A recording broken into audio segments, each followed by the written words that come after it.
Hi everyone, and welcome back to the channel and another Scooby-Doo reaction. So we are back with the 13 Ghosts of Scooby-Doo. Yesterday we reacted to all the ghouls I've lived before, which we rated a 7 out of 10. We really enjoyed it. Thought it was a good first episode, especially for a Scrappy-Doo kind of centric show. But right now we're focusing on these kinds of characters. We picked up Flim Flam. He was an interesting character. He kind of reminds me, like I said yesterday, a bit of like Short Round, where he just kind of just appears in the middle of the franchise between seasons, and just kind of like, hey, he's part of our crew now. And Vincent Van Ghoul, I think, is my favorite so far, just because I like his kind of like, he has a good comedic style that I enjoy, and then just an all-powerful just dude just showing up, it's like, yeah, and then just winking and like, I'm on the yellow pages. That kind of thing, which I thought was pretty cute. Pretty fun so far, and I can't wait to watch this next episode. That's why I'm recording them in a row, as you can see from my same, basically, look the same. This episode is Scoobra Kadoobra, released on September 14th, 1985, episode number 2 out of 13, and then series episode 166.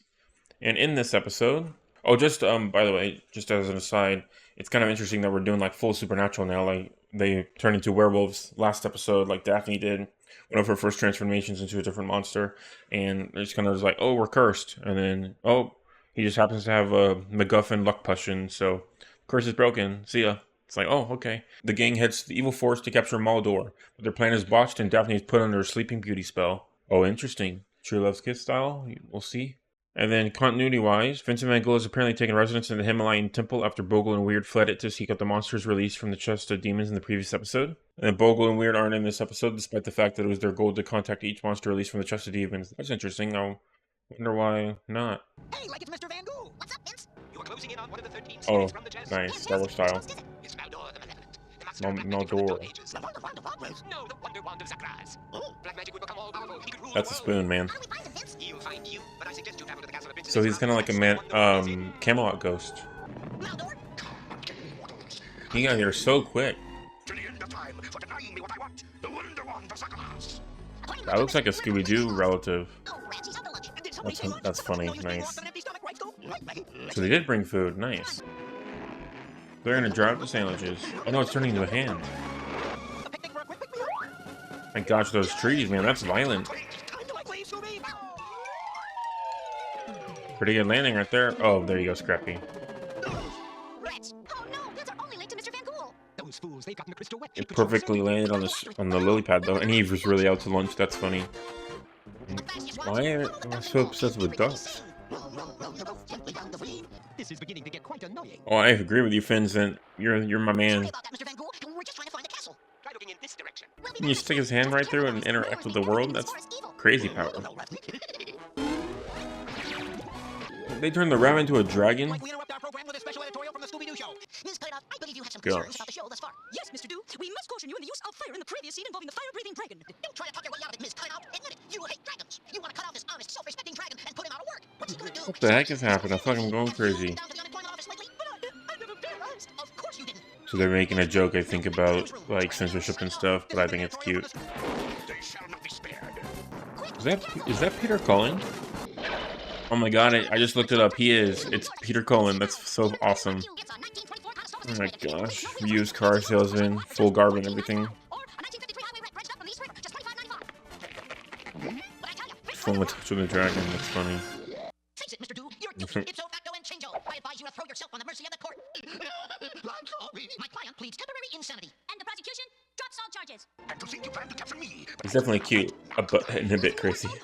Scooby-Doo stew? Make sure you stir the soup, Scoob. Tell me what it is. Oh my gosh, the one was in a cupboard? How could this guy not find it? He's an old wizard. Nice, good job. I don't know where he got those pies though. Oh, here we go, Skilly. Do your thing. Nice. She's still asleep. This is awful. Her hair's back, yay. It's probably gonna dry like regularly. Oh man, turning the bunny back too. He's all powerful.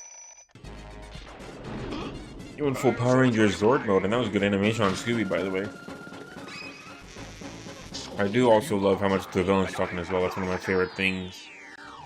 I'm afraid this spell can only be broken by the kiss of a Great Dane-ish Prince. Where are we ever gonna find a Great Dane-ish Prince? Hey, Uncle Scooby's a Great What the heck? He's a... I'm glad to see you. Oh my gosh. Great Dane-ish Prince and Scooby's a Great Dane. That's funny. I like that. Oh my gosh.